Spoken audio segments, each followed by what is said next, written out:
बिस्मिल्लाहिर्रहमानिर्रहीम।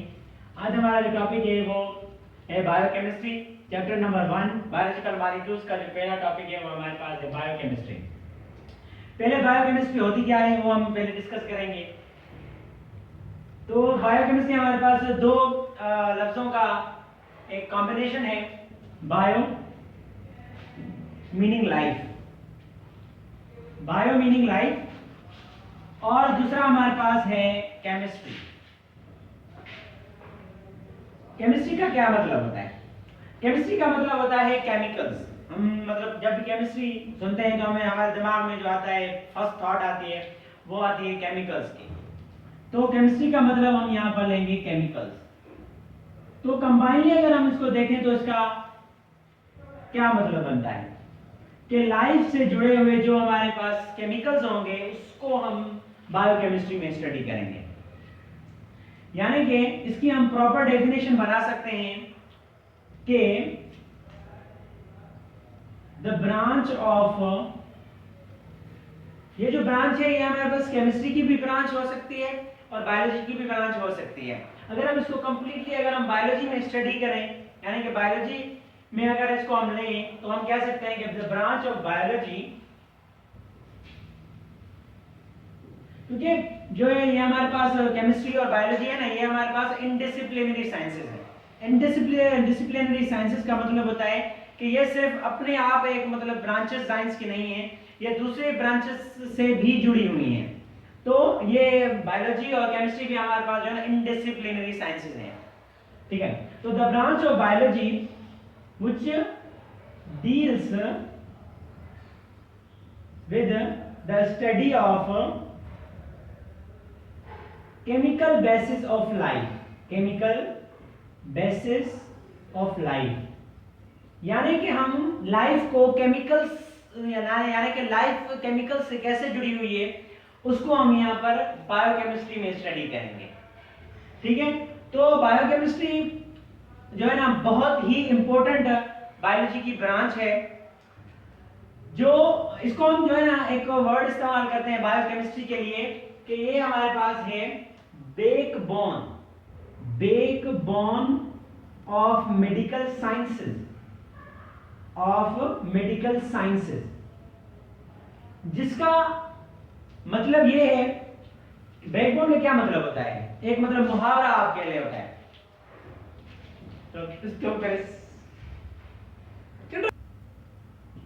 तो बैकबोन ये हमारे पास है, क्या कहने के लिए हमारे पास जो है ना एक मुहावरा है, प्रोवर्ब है, यानी कि वेरी इंपॉर्टेंट। इसका मतलब होता है वेरी इंपॉर्टेंट, यानी कि मेडिकल साइंसेज में जब हम फर्स्ट ईयर में जाते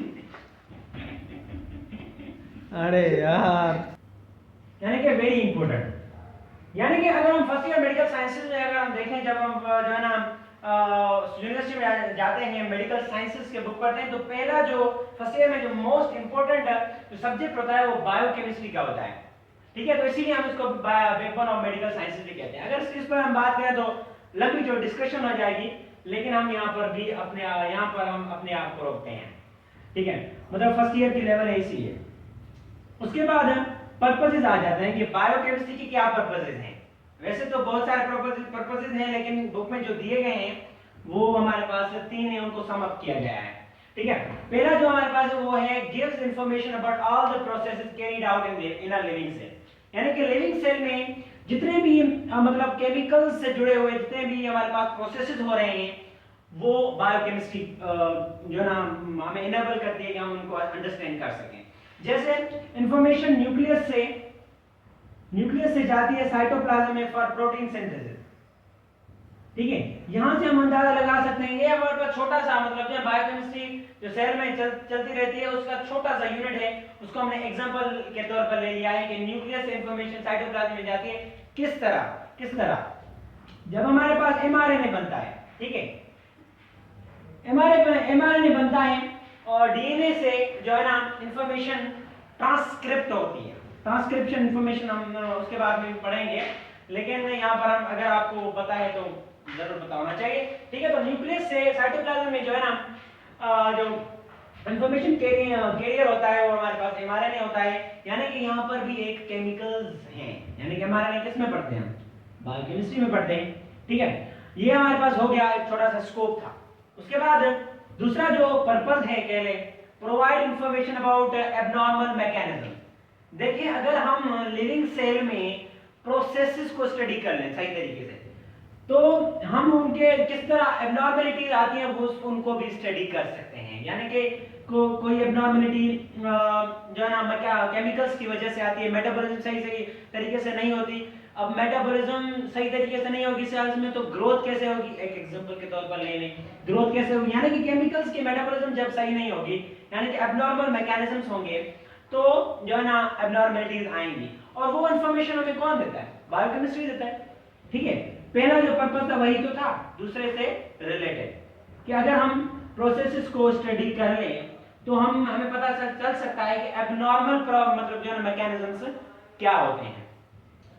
आंसर्स मोस्ट चैलेंजिंग क्वेश्चंस, जो मोस्ट चैलेंजिंग क्वेश्चन जो कि मतलब बायोकेमिस्ट्री से पहले, यानी कि बायोकेमिस्ट नहीं थे या बायोकेमिस्ट्री की इतनी जो एडवांसमेंट नहीं थी, तो हमारे पास जो मोस्ट चैलेंजिंग क्वेश्चन थे वो ये थे कि how cells find each other to form a tissue, यानी कि सेल्स अपने यहाँ मतलब जो है ना कैसे टिश्यू बनता है, ये चैलेंजिंग क्वेश्चन था।